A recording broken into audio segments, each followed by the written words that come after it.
Let's get back to it.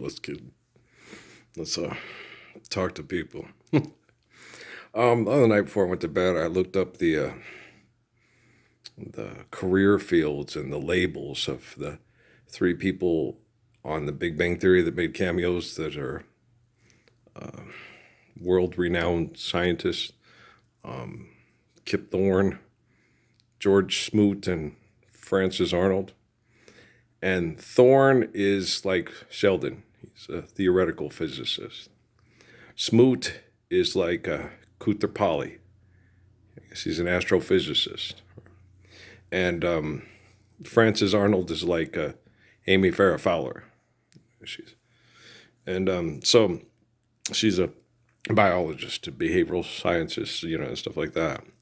And so I was sitting there, I was looking at the stuff when I was watching The Big Bang Theory and looking at the things and understanding, language and how, physics applies to language. Okay, because science is the study of the universe, and the thing with Hawking it drove him mad. The origins of the universe. It's like you don't worry about that. You don't worry about that. What was before the origin of the universe? Okay, and what Hawking said, there was nothing, and then there was something. And you're like, no, that's okay. How can you have hustler? But you're like sitting there looking at it going, no, that's why you have faith in infinite glory. And you understand the natural laws of eternal interactive of infinite glory. Okay. And we're not labeling it. We're calling it, we're trying to describe it and give it its, and properly express it. Okay. That's why we call it infinite glory. Okay. And so, then like Jesus says, it's hard to, you can't, it's infinite glory. It's how do you label that? How do you explain that? How do you quantify that? It's very difficult, right? But it's easy to understand. It's just, you can't conceive it. Like Pascal said, you cannot grasp the infinite with the finite. So don't even bother. It'll drive you mad. Okay. And then, so you're sitting there looking at a lot of this stuff and hearing the linguistics of people when they talk. And you hear people talk, what I do makes the world a better place. Really? Okay.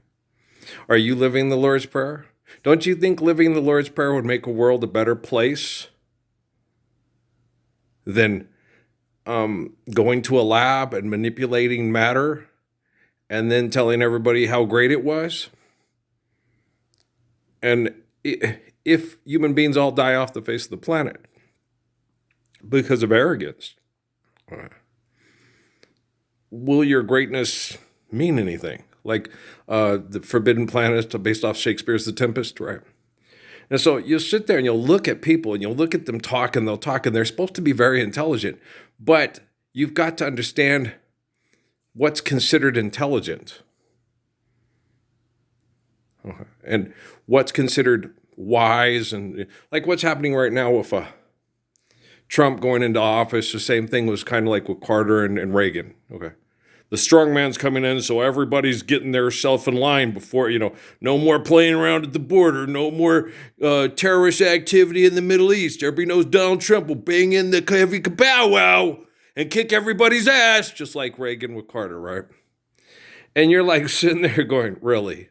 This narrative has been they played this kind of narrative for thousands of years. Okay. To keep you wanting a military to keep you safe, knowing that the satellites are doing their job and keeping your home safe while you sleep from invasion predators and murderers and child molesters and rapists. It's like, we have to pay people money to sexually reproduce. And if we don't pay them money, they torture us and kill us. And then it's like, where's the forgive debt and trespass and love? Where's the strong man? Strong man's in New Mexico talking on a phone. Okay, hi, I'm the strong man. Okay, do you understand? Because I'm kind. You can't be strong and not be kind. You're just a bully. You're just aggressive. You're just an animal who thinks you can get away. And you don't get away with it. The residual effects are horrible. You have to sleep with one eye open. You have to invent technology to kill the other people that will try to replace you as the strong man, right? Strength comes from kindness, caring, dignity, respect, empathy, okay? And so I'm strong. And these guys in service, I'll break your leg. I'll do this. Yeah, I've heard that shit before, asshole. I've had to go, okay, if you had them test you and have people punch you and car accidents and then diseases, I don't want to hear it. Okay, I don't want to hear it from any of you super soldier, superhero assholes. Okay, you cannot hang with me. I'm stronger than you. I'm kinder than you. I'm more empathetic than you. I'm more intelligent than you. Okay? You're not even the ball.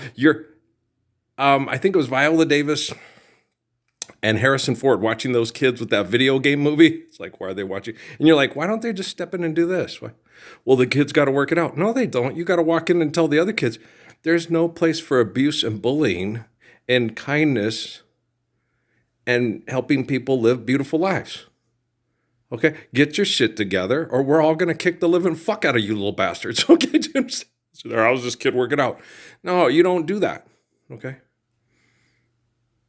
If you leave kids to work it out and kids are acting like animals and one kid's trying to act like a human being and you say, well, how is he going to figure it out? How's he going to work it out? How he worked it out is he becomes the best video game player and protects us all from alien invasion with a video game.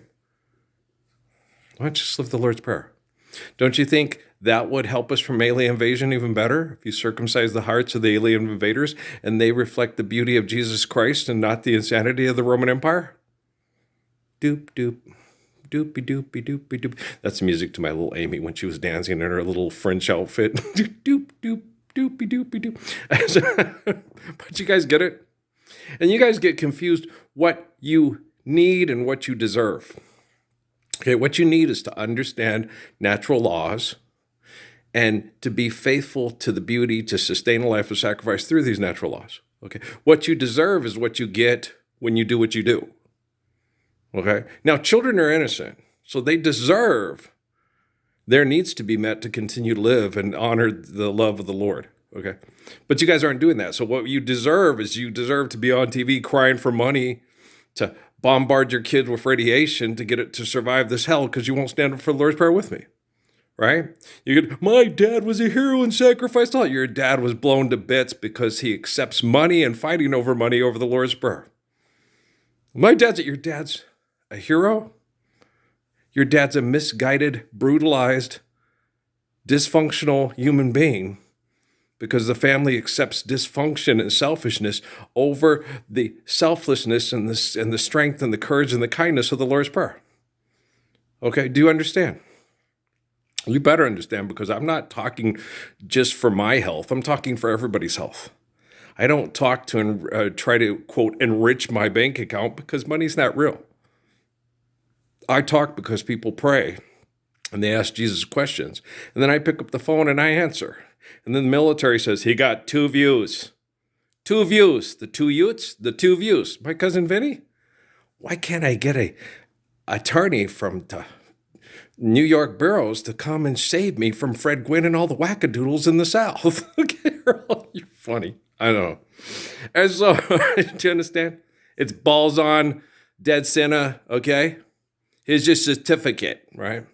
But fucking assholes. They are. I know they are. And people, the way this man talks, how do you expect me to talk? You guys watch my video all the time. Don't you know this is the way people from New York fucking talk? Everybody always asks me, you from New York? No, I'm not from fucking New York. I'm from fucking New Mexico. What's the fucking difference? Okay, do you understand? Gosh, the faith-forsaken fucking Manhattan Project right over those bluebirds over the fucking mountains over there with the big dick over St. Andrew's Pass saying, we blow everything out of the sky because we're fucking idiots, okay? Assholes. I'm sorry, we were raised to be idiots so we can work like assholes. There you go. And everybody's got a shit, but not everybody's got to pay money to eat it. Okay, do you guys understand? We'll load this one. We'll see if we can get one more in before I go to bed. That's your, I was just not in the mood to talk to you. I wasn't in the mood to talk to scientists. They pissed me off. When I woke up this morning, yeah, you know the stuff about Max and Emmy's mom? I really do like Max and Emmy a lot. And their mom, I hope their mom changes because, you know, I really dig her kids. Her kids are so cool. As far as her, she don't get me and she don't like me. And she don't give a fuck if I live or die. but I hope she changes because I want her to care just as much about Patrick and Natalie and Noah and Emily and Kate and Crumb as she does about Max and Emmy. You know what I'm saying there? And not have a kid get out there and fight like hell for a college scholarship to get his extortion money to pay for his mama to live here. Okay? Love you guys. Who's your daddy? You know who he is. Oh, come on now, baby. Thank you for calling Southwest Airlines. This is Earl. How can I help you? No, I agree. My voice is sexier than Dr. Dre's. Okay. You'd like to try to love me back to life. Well, it'll have to take some time this time. Well, I'm going all carpenters on this. We're going to build a relationship instead of try to fuck ourselves into one. Okay, well, give me a call and we'll talk about it. All right. I love you very much. Peace.